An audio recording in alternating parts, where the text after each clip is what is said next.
Hello, everyone. I have the pleasure of having Jaime Perez. She's owner of Thriving Joy Pediatric Therapy, located in Lutz, Florida. She's an ASHA certified speech language pathologist, certified lactation counselor, certified neonatal therapist, certified neonatal touch and massage therapist, certified small baby care specialist. Her practice emphasizes holistic family-centered approach, aiming to empower parents and address root causes of feeding and communication challenges. Jaime holds a bachelor's degree in business administration from Medicine University and master's in communication sciences and disorders from Loyola University of Maryland. Jaime, welcome to the show today. It's a pleasure having you. Thank you. Appreciate it.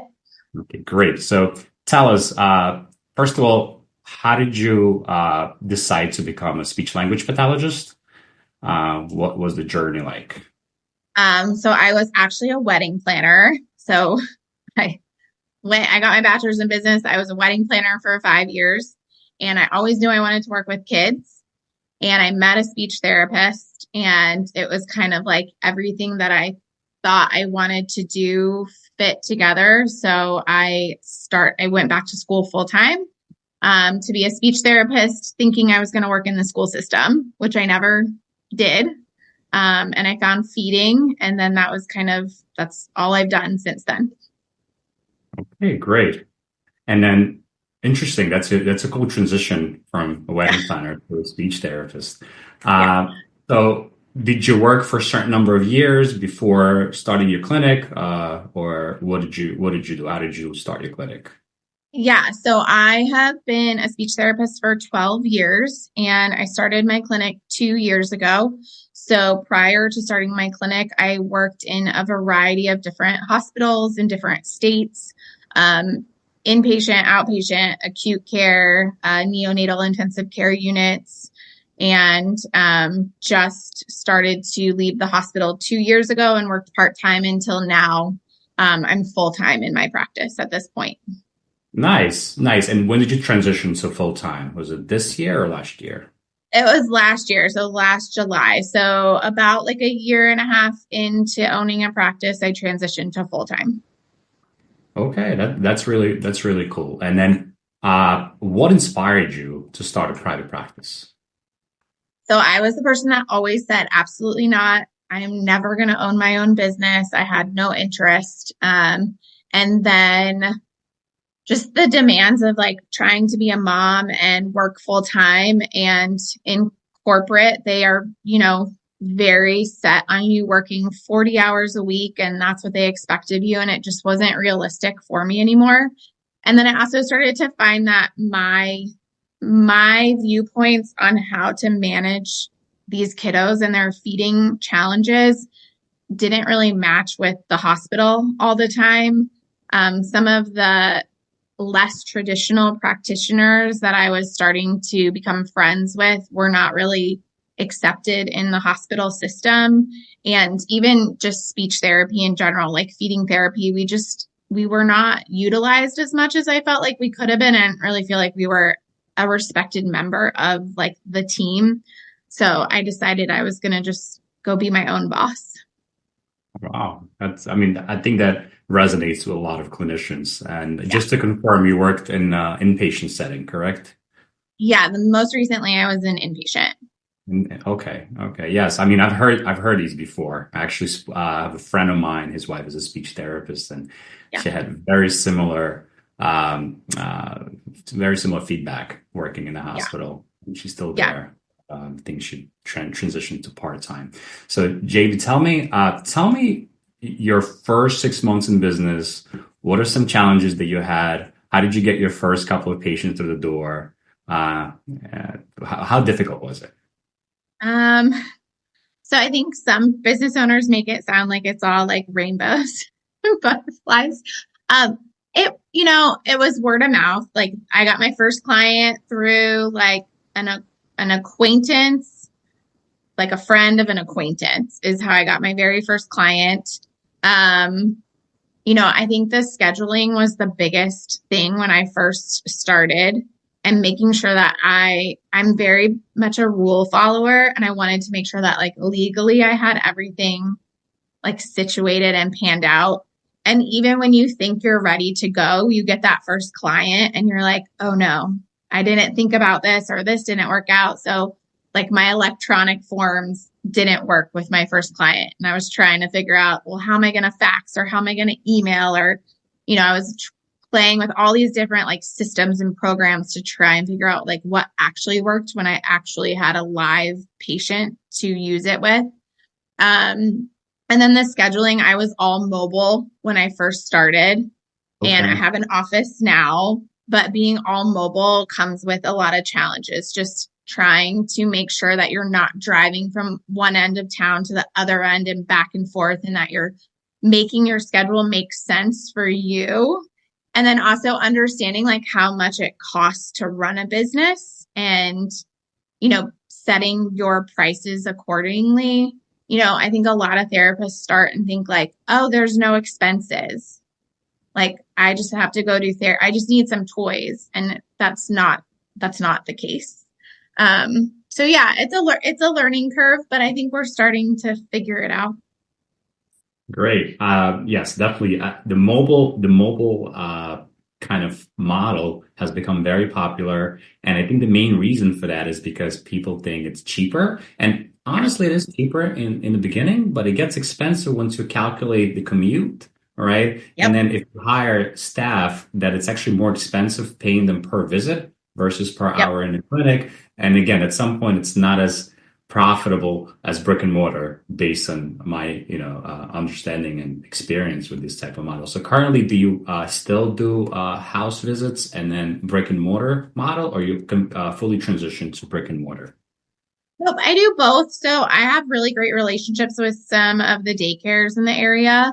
So I probably have like 6 daycares that are within 5 to 10 minutes of my office. And so I will go and do all of my daycare visits usually at the same time and just bounce from daycare to daycare. And so that doesn't take up as much time, and it works really well to see the kiddos. Yeah. I do some home visits. I usually reserve the home visits for the babies that, don't want to be out, or, families are just transitioning home with a new baby, and that's so stressful. So if I can go to them, I do go to them, but I've gotten much better at asking people where they live, like in the very beginning, so that I can really make an informed decision of whether or not I can make a home visit possible.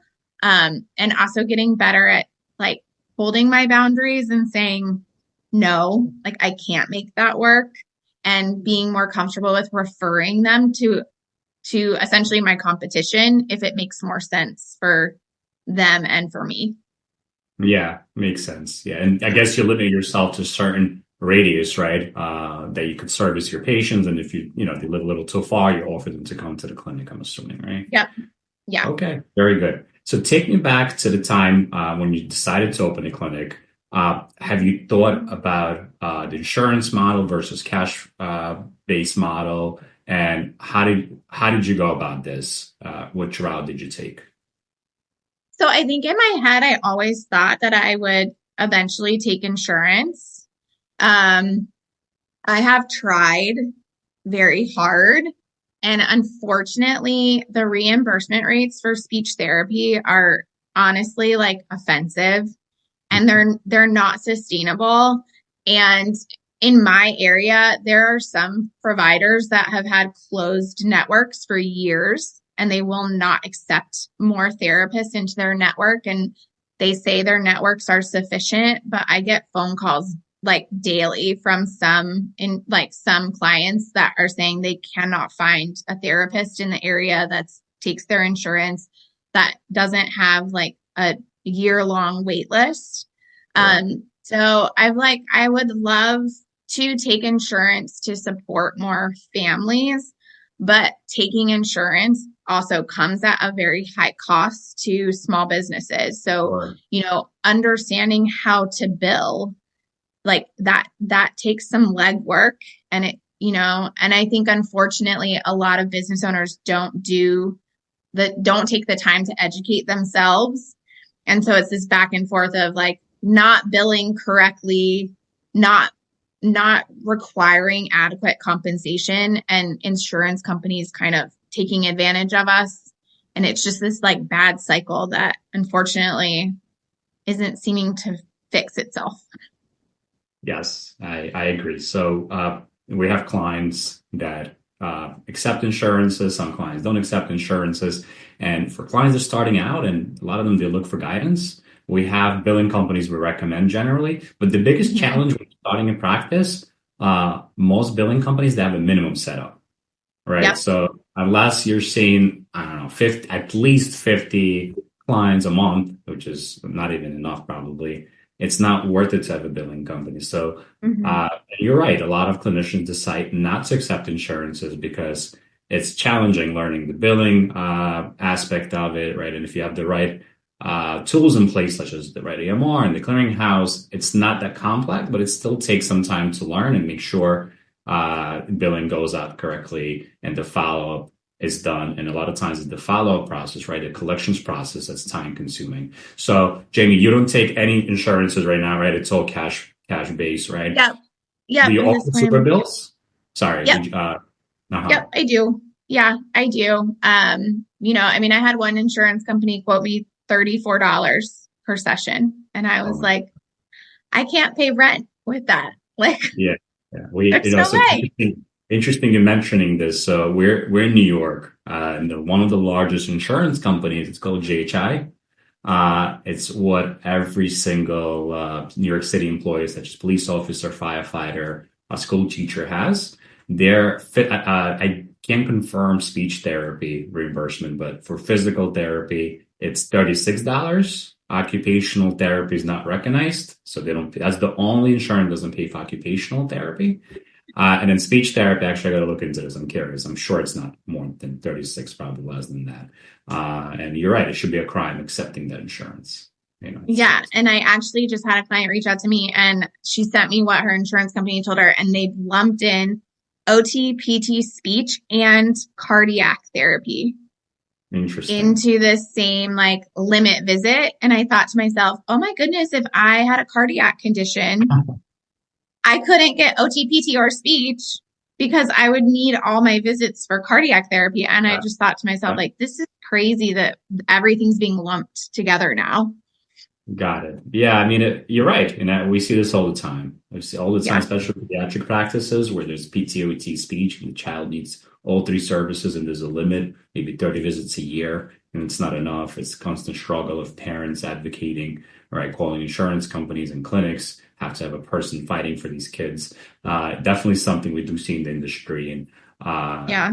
being part of your or association and, paying your dues, I think helps to resolve that, even though a lot of clinicians saying it's not enough. But listen, I mean, it takes time. It takes time. And I Yeah. see certain changes happening. I just don't see reimbursement increasing, right? The price is increasing, the reimbursement is not increasing. And I think if you're able to sustain your practice by accepting cash, I think it's the best route to take, right? Because you're in control of your fee schedule. And if things are getting more expensive, maybe you could raise your prices. Yep. Unfortunately, not everybody could accept only cash, depending on the demographics of your population in the neighborhood. And that's where having a combo, like a hybrid practice between cash and insurance could be very helpful, right? Yeah, that's my hope. Like that is my hope long term is that, I might find even like one provider that I find acceptable. We do have a scholarship program in my area, so I accept the scholarship in our area. So that does serve like a lot of homeschool families or kiddos attending private school that don't have access to those public school therapies. They're able to apply for this state scholarship, which is able to Interesting. cover. Yeah, So so it's a that's helpful. state that's very interesting information, and thank you for sharing. So this is a state-sponsored scholarship for those kids that Mm-hmm. are having a hard time accessing the services. Is that correct? So it's called a step up scholarship. So you can apply for the scholarship and then that scholarship can be utilized. Like you can utilize it for private school tuition. If Hmm. you qualify, if a kiddo has a documented need for speech, OT, PT, they can use that scholarship to pay for those private services. So I have some kiddos that are homebound and cannot attend school.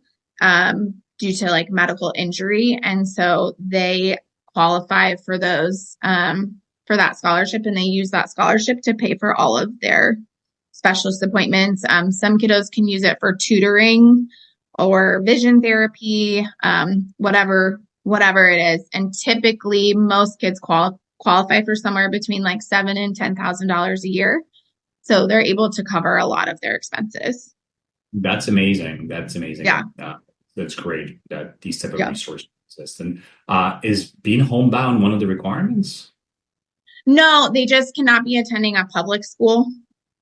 So they have to be homeschooled or at a private school. And for most of these kids, if they're at a private school, that scholarship is probably covering a fraction of the tuition. So then they don't have it for therapy services. But for some of my kiddos, that like I have one kiddo that has a brain injury from birth, and they are at home and they need all of the therapy services to come to them because they're immunocompromised. So they really can't leave their house. Understood. Got it. Yeah. Jamie, so you mentioned you go to daycares. Again, I'm going to bring up New York because I'm very familiar with the way the program operates here in New York. We have something called early intervention from birth to 3 years old. Is there such a program in Florida? It's a state-sponsored program in New York. I just wanted to know more about Florida program. Yeah, so we have Early Steps, which covers birth to 3, and then we have Fiddlers, which moves from 3 to 5, and then they go into the public school system. Unfortunately, I find a lot of kids not qualifying for Early Steps or not receiving the specialized services that they need. So they may be assigned like a developmental specialist, but they aren't given specifically like PT, OT, or speech. And so I have families coming to me asking, for a second opinion, essentially. And for some of the kids, like from a score standpoint, they don't qualify. But I would say a lot of the kids, I will say, go back after you're 2 and get reevaluated. And a lot of them after the age of 2 qualify because now the gap in their skills has gotten so much wider. And the challenges that were already present are now much more significant. And so now they qualify for the services. So I have a lot of kiddos that I'm picking up early because they didn't qualify. But the service is there if you qualify. Understood. And do you participate in that program? So I would love to, but it's kind of a similar situation. In Florida, in a lot of places, the Early Steps program is tied to like the education system. In Florida, it's tied to like the Medicaid medical, like the medical side, the health department versus the educational department. The paperwork just to like become a provider is insane. And then the reimbursement is kind of a similar situation where at one point, I think we were quoted like $17 a session to see. Yeah. And so it was like, again, I could probably go work at Starbucks and make more that way. Like, you know what I mean? Yeah. So it's like, it's unfortunate because it's not all about money, but when you own a clinic, absolutely, you have to cover expenses. And then when you're trying to hire, if I participated in Early Steps, I would likely just get like overflowed with kids because there's so many that need to be seen, which would then I would have to hire. But the reimbursement is not high enough for me to be able to pay somebody else. So you end up in this like struggle of wanting to help more people, but not being able to afford to hire anybody to help. No, that's detrimental to a business. If you need to scale, you can because the insurance is just. You're right, $17 a visit. That's unheard of. You're a licensed professional, and you have somebody working at Walmart making more money than a visit. In Florida, which is crazy. And I still got student loans to pay. So. Exactly, and student loans to pay. So.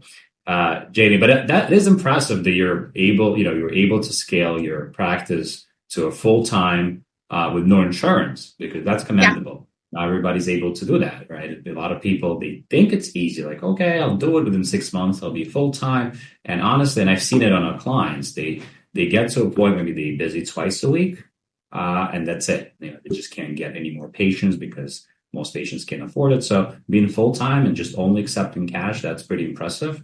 So tell me about your marketing. Do you do any marketing, or have you done marketing in the past? If so, what type of marketing do you do? So I'm super active in the moms groups. I post a lot in all the moms groups. And And that has social gotten media, me, yes. On social media, I'm guessing, right? Facebook? yeah, yeah, Yeah. Facebook. There's like a bazillion moms groups in my area. So Yeah. um, I'm pretty active in all of those. I've gone to some like networking meetups and things like that. And some are worth it. Some I don't find have been like the best. Honestly, other speech therapists are some of my biggest referral systems. There are tons of private practices in my area, and we all have different areas that we specialize in. And I'm one of the only therapists in my specific area that does like infant feeding and pediatric feeding. So a lot of clinicians send feeding kids my way. And then when I get something that I don't do, I don't do a lot of augmentative communication. Stuttering is not something that I'm like super versed in. So I always, if somebody calls me with something that I'm not 100%, I find somebody for them and I refer to them. So we have a really collaborative like therapy network in my area. And then I do mom meetups. I collaborate with a local sleep consultant. And we do mom meetups. And then I do feeding support groups with a chiropractor. So, Interesting. Chiropractor. So are they involved yeah. in feeding as well? So that's kind of one of the catalysts to me leaving the hospital. I worked a lot with chiropractors and started to kind of understand what they did and was starting to see a lot of infants that were receiving chiropractic care and having really good outcomes with improvements in their motor function and their suck for feeding. So I, started to learn more about that. And so I collaborate with a lot of chiropractors in the area to help babies with their feeding. Wow, I didn't even know that. I didn't know chiropractors work with babies. Okay, Yeah. that's it's new to me. And Okay, it's very good. interesting because I was I was a little terrified because in my mind, chiropractic care is like me going and getting adjusted and like the Right. crack, right? Yes. And I thought, oh my gosh, you can't do this with a baby. And they don't do that with a baby. Like it's not at all that. Yeah. But I'm neonatal touch and massage certified. And that is very much an evidence-based practice that we use in the NICU often. And I kind of realized that chiropractic care for infants has a lot of the same principles to neonatal touch and massage. And it's very much that same kind of idea of pressure points and touch. And so, yeah, they kind of work hand in hand. Okay, great. So I think it's important to defining specialty and networking with other clinicians within your specialty, I guess, for referrals. Besides other speech therapists and chiropractors, any other clinicians you found helpful in receiving referrals, such as physical therapists, maybe occupational therapists, maybe pediatricians, etc.? Yeah, I rent my office from a physical therapist. So she's a great referral source for me. I have really great relationships with occupational therapy. I have some great relationships with some pediatric psychiatrists and psychologists, especially with feeding. Some of my kiddos are seeing both of us. I do talk to pediatricians. I find that the more holistic pediatricians are a little more open to our support.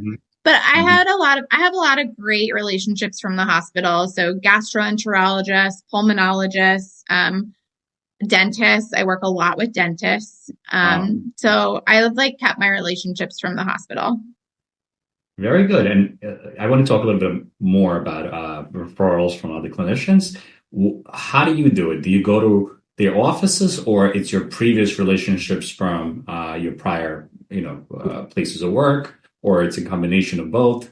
And if you're to go to different offices, do you drop off any educational material, or do you buy breakfast, lunch, etc.? Can you take So us through we'll that? have like coffee meetups. Like there's some speech therapists in the area like that we try and meet up like on a regular basis, just socially. One of the Hmm. therapists started like a Facebook group for small business therapy based small business owners. So we're all in there. So when I get a call for something out of my area, I can go on that Facebook group and say, I'm looking for an OT, that's 30 minutes away from me. Do you have any recommendations? One of the therapists started like a networking group for, again, therapy related professionals, and they meet once a month. So I pop in there. It's like once you get into private practice, it's like you think you're the only one. And then all of a sudden you realize that there's tons of us that you just never knew about. And I found the best way to operate is with like a collaborative, abundant mindset versus competitive. Like competition it gets us absolutely nowhere. So I would say like my competition are some of my best friends, and it works Hmm. better when we collaborate. Absolutely. And even those examples that you gave, the other speech therapists that specialize in stuttering, for instance, right? But they don't specialize so much in feeding, right? It becomes a helpful resource and a referral source. So, I mean, I agree with you. We shouldn't be looked at each other as competition, but as a support group, right? As a source of potential referrals. Absolutely. And Jamie, so that's great. That's actually really interesting, I mean, for myself, like to know that utilizing groups could be very beneficial. But what about paid marketing? Do you do any paid marketing, such as Google Ads or Facebook, etc.? Um, Honestly, I'm like trying to think if I have, and I don't. Like I may have done some really poorly executed Google marketing like in the very, very beginning, and I honestly don't think it yielded me very much. It's definitely something I'm looking at more now because I am growing and I need some of that marketing to not require so much effort from me and to kind of just run on its own a little bit. So I am looking into some local like magazines in the area. And I do intend to go back to visiting physicians' offices. I visited them super early on, and then I got so full and ended up spending so much time in the business. Sure. And now I'm trying to transition back to being in the business sometimes, but having more time working on the business. So I'm working on that transition right now as I hire. Absolutely. And you're saying you want to spend less time in marketing. Would you say it requires a lot of your time currently doing the meetups and Yeah. networking and things like that? Okay. Yeah. And It's, and content, you have to hold that space for those yeah, things. And for some of it, it's like, some of these networking groups, it's like Wednesday morning. It's like you have to basically clear your schedule for half of the day. it's a You know, commitment. Yeah. it's a commitment, and that can be hard, especially speech therapy. Like my clients a lot of them are on a very consistent schedule. And so it's not like a day to day kind of. So I try my best not to move my clients and like inconvenience them as much as I can. But yeah, the networking meetings require me and my face and my time. And then same with visiting doctors' offices, like that requires me to physically go to those places. So I've also looked at some fax marketing. I don't know. Like Sorry, what I'm kind of open to market? anything. What Fax kind? marketing. So a lot of Faxing. so a lot of I, physicians in our area still fax. It's not I, necessarily faxing like a like a big machine that's making a bunch of noise. It's more electronic at this point. Like yeah, it's yeah, really yeah. email. I'm a big believer in fax marketing. I think it's the Yeah. cheapest marketing and it's the Mm-hmm. best way to get your information out there. But you're absolutely Yep. right. I mean, I was in a call with a tech entrepreneur from Silicon Valley, and he was so surprised to hear that people still use fax machines. And they said in medical and healthcare, everybody still uses fax, right? I mean, Well, there's now some it's benefit. electronic. Like You'll it's be called a fax. surprised. You'll be surprised. There's some dinosaurs. They still use a fax machine in the office. Oh, our hospital, yeah, at the hospital, all the physicians, it was like these massive Absolutely. like fax machines. I'm like, this Yeah. is crazy. Yeah. Our Yeah. EMR system, we have integrated faxing. So whenever you get a fax, it goes directly into the EMR. So it saves your time from like saving, downloading, saving, and uploading, right? And for those Mhm. people that had a fax machine, which we had clients like, oh my God, this is great. Like they actually had a fax machine in the office that we've been open for over 10 years. So now they're like, oh my God, I save so much money on paper. So Yeah. absolutely, faxing, I think, is one of the best ways to get your word out there. And you could track it because I tell people, like I do consulting work sometimes, and we tell them, put a different fax number, like not your typical one. So if you do get a fax, a referral, That's a good call. or a phone number, you'll know it came from your fax campaign. So this way you could track your campaigns, right? So that's Good one of the idea. things I always recommend, because otherwise you won't know, like how they found you, right? Is it through your outreach when going door to door, right? Through your Google ads if you're running any, or is it through that fax campaign that you're doing? Anyway, so yeah, that's really cool. So Jamie, and then my other question for you is balancing clinical care and business growth. So how do you manage both? I don't know if I do. Um, that is my current like pain point right now, I would say. I'm growing. I need help. Hiring is challenging. Um, and I want to continue to grow. So I'm like trying to find this balance between accommodating new business and letting some business go because I don't have anywhere to put them right now. And also trying to accommodate, leaving space for my ideal client because, I love birth to three. Like that is really my passion. And so I want to make sure that when I have that birth to three feeding client call me, that I have the space to take them on and I don't have to say no to my ideal client. So I'm trying to hold space right now in my schedule so that I can like work on the business. I'm working very hard to hire. I'm hoping I'm close. I'm really hoping I'm close to doing that. And, being a mom also like maintains my boundaries. So my kids play sports and there are just some non-negotiables for me that I've put in place and I have to be available. So my clinic schedule it has to stop at a certain point.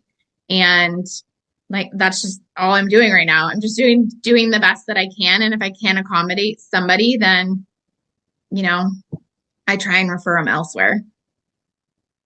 Interesting. Yeah. So I guess it's managing a business, you know, providing clinical care, and then also being a mom. So it is difficult. And they said, "Oh, open your business; it'll be easier. You'll have more No, time." Right? no, I you won't. guess ultimate goal, right? But it takes a lot of time to get to that point, right? And there's a lot of learning to do on the way there, right? And delegating different tasks. And speaking of delegating, do you have somebody that helps you with appointment scheduling, or is it you're the only one doing everything right now? I am it.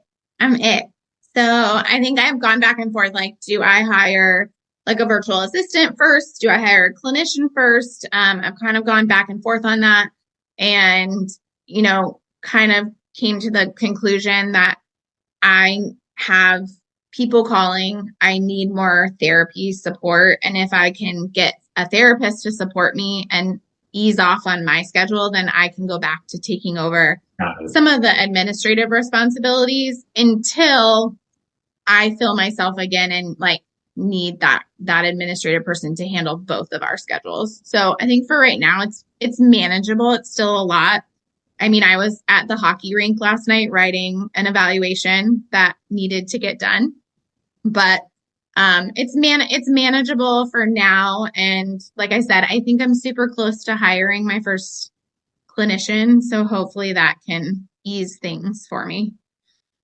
Got it. Okay, that's really cool. And what are some platforms do you use for like you trying to use for hiring?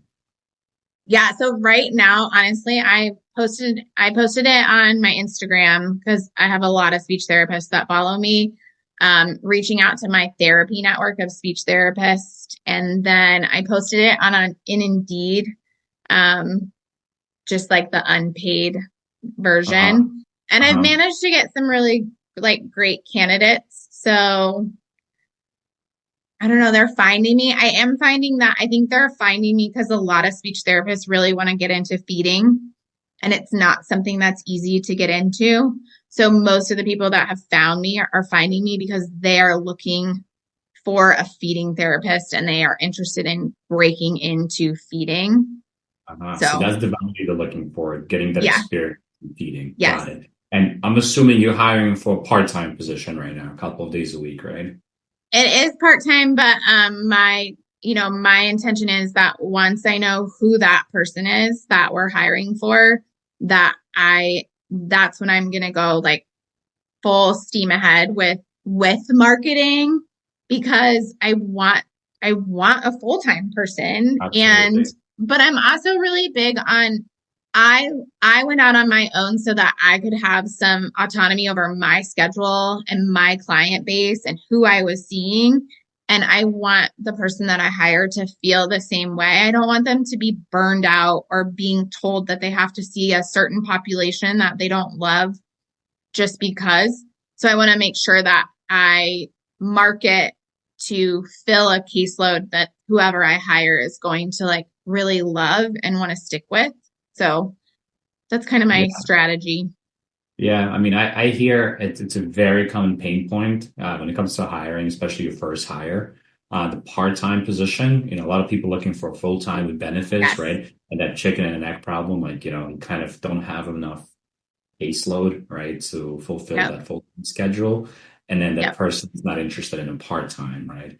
And Correct. I think it's like that biggest challenge that I hear from some of the Yes. clients that I Yeah. And I spoke. can't compete with some of the larger people, like the larger clinics that are hiring and are at a point where And they have like so, all the benefits.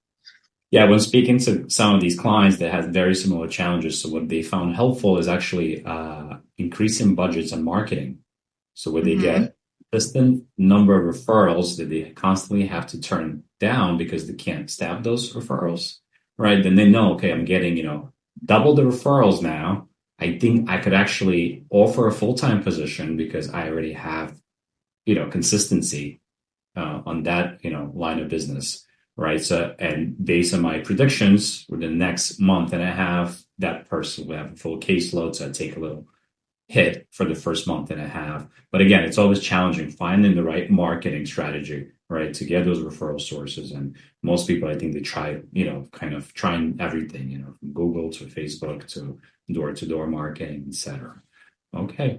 Yep. Very And good. I even my mean, yeah. business coach said to me, he's like, what would happen if you like gave up your caseload so that you could give it to somebody else so that you could say you can be full time? Like, what would happen? Mhm. I said, I don't know. I guess I'd have to find like my own caseload. And he's like, you did it once. Like, you could do it again. And I was like, oh, okay. Like, I could, and those are the business decisions that you have to make. Like, how Absolutely. long could I afford to take a little bit of a personal hit to be able to hire like the ideal person full That's time? one of the challenges of doing that as well is the parents will be like, "Oh my God, no, I want to only see you," right? And it's Yeah, like yes, I'm you're gonna have ready, but to, at the same time, you might get a pushback from the yep, parents, and that's yep. So another thing. you gotta balance it. But I've built that trust with the families, and I think everyone knows like I'm not gonna hire fast. I'm gonna hire really slow. And when I do hire, it's gonna be a really great person. Good. I mean, if you know who the type of person you're looking for, that's the most important thing. Yep. Who will be the best fit for your patient population. And I guess my last couple of questions, Jamie, just to wrap up. So, what are some common pitfalls that clinic owners should avoid? Um, so Maybe I you. think for me, like I'm learning how to like track my numbers, like truly understand my numbers. I think a lot of people think I'm going to charge $100 a session. And if I have like, you know, 30 sessions a week, well, I just made $3,000. And it's like, no, you did not. So really understanding numbers before you get into it. Like, what percentage is going to go to taxes and what is your actual takeaway and how much does it actually cost to run a clinic, whether you're mobile or not. Like my gas bill like tripled when I was mobile, and I hadn't really expected that, and I didn't factor that in. So it was like we talked, it was a little more expensive than I thought. So I think like taking the time to understand like your numbers and the sustainability of your practice is important. And then I would also say like in the beginning, knowing your boundaries, like I was driving way too far. I was taking on clients that were not my ideal client, and I was getting burnt out like early on. And it was all because of like fear that I wouldn't be full, fear that I wouldn't be able to succeed. And in the end, like it took me several months to kind of like wean off of driving too far or like shift those patients to somebody else or, so I think it's just important to like know what you want, and like, it's okay to decline, like it's okay to decline money in the interest of like just what you need. So I think those are a couple of things that I did. And then I would also say like finding mentorship, like finding people that you can trust. I find so many times like on the Facebook groups, like therapists using the Facebook groups to get questions answered that really you should find like somebody to answer them that you know for you, or you should answer those questions before you're doing them. Like I can't tell you how many times on the Facebook group somebody will be like, so I signed this insurance contract. Like, now what do I do? And I'm like, you should know what to do. Like, you should have somebody mentoring you before you sign a contract, you know? So I think anything like that, like find somebody that you can really trust to ask questions of. And sometimes that requires an investment. Like I am investing a lot in coaching. So it's just, it takes money to make money. Absolutely. I mean, so on that point of insurance contracts, see, a lot of people sign contracts not knowing the fee schedule is. I think the Yeah. first thing is know the fee schedule before you sign anything, because getting $17 a visit is not sustainable. Isn't it? Right. Any place in this country, right? Speaking of business coaching, so how often are these meetings, and how did you find your business coach? Was that someone in the therapy industry, or that's he or she was not from the clinical background? So I have one coach that is more like social media marketing focused. And she was previously a speech therapist and now is full-time into social media and marketing. So I found her just through Instagram and like starting to connect with people, and followed her for a very long time before kind of jumping on board into some of her things. I've talked to a lot of clinicians, like I've had a lot of coaching calls with clinicians, and I usually find them on Instagram, and then I follow them for a while and feel out how I like personality wise, or like if I feel like the information they're putting out is valuable. And if I would really like trust the information I got from them. And I've gotten like little nuggets of information from that. But when I got to this point where I needed to hire, I needed to understand my numbers better, like I was really ready to like become a CEO and scale. I decided that I almost needed somebody not in the therapy world. Like I needed somebody that was looking at it from a different perspective and scaling, and not so much like I'm very much about accommodating like my clients and my patients. And sometimes they get stuck in my ways and I can't get out of this like therapy box. So, the coach I found, I interviewed several coaches, and he was one that was recommended on like a networking group. And I met with him a couple times and just decided like he had the background and the training, and, personality wise, he matched with me. So I'm meeting with him once a week. And yeah, I will say I found a lot of business coaches like that they were just self-proclaimed business coaches. And I've found other business coaches that they have the business background, but also they're taking certifications and classes to become like certified coaches. So I think it's important interview who you're working with. And if they won't, like, if they can't do a 15-minute, like, free interview with you to see if you're the right match, then usually I move on. Interesting. That's great advice. Thank you. I never use a service as a business coach, but the way I look at any consultants or coaches, if if your goal is to scale your business to multiple locations, right, or to a certain number of visits, or it's a financial plan, right, like maybe you want to get to, I don't know, $1 million a year in gross revenue, for instance, right? That person, to me, that's the way I look at these things. He or she is supposed to have that background where she or he Yes. scaled their business, right, to that Correct. point where you want to be, right? Because Correct. I call those consultants a shoemaker with no shoes, right? Which, like, Correct. they consulting you on things they have no idea how to do, right? Because they've never done it before. Exactly. That's a great advice.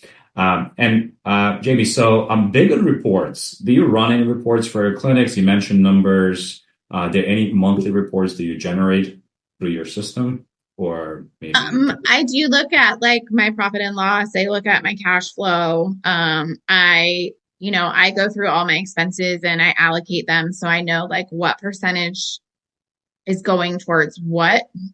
So that I can kind of see, like, and also looking at, like, can I afford new materials, new toys, new things this month, or have I spent, like, a ton of money on marketing, or, did I have to fix something, or, what, trying to never, like, keep my expenses consistent, and, like, making decisions on needs versus wants, and, like, the timing of that. But no, that is definitely a goal for this year, is to just have a better, like, handle on my numbers, like, all the time. okay, very good. Do you do any telehealth visits? I forgot to ask you that I earlier. don't, I find that, like, with feeding really being, like, my niche, I know some people do telehealth feeding, but, like, telehealth, I just feel like I have to be, like, present with the child, with the babies. It's really about, like, I need to be in the mouth and with the baby, because I can't expect the parents to, like, know and report, and, like, this two-dimensional image is not the same thing as, like, physically being with a child. Like, I'm not opposed to telehealth, but that's the other issue with speech therapy, is you have to be licensed in every single state that you're Yeah, seeing the kid. And right. so, like, for most of the kids, they're in my area or they're willing to travel to me. So telehealth hasn't really been a necessary thing for me. Got it. All right, great. Jamie, thank you so much for your time. I think Yeah. it was a great conversation and I learned quite a bit. And Good. looking forward to speaking to you in the future to see how your clinic has evolved. Yeah. Sounds great. Thank you.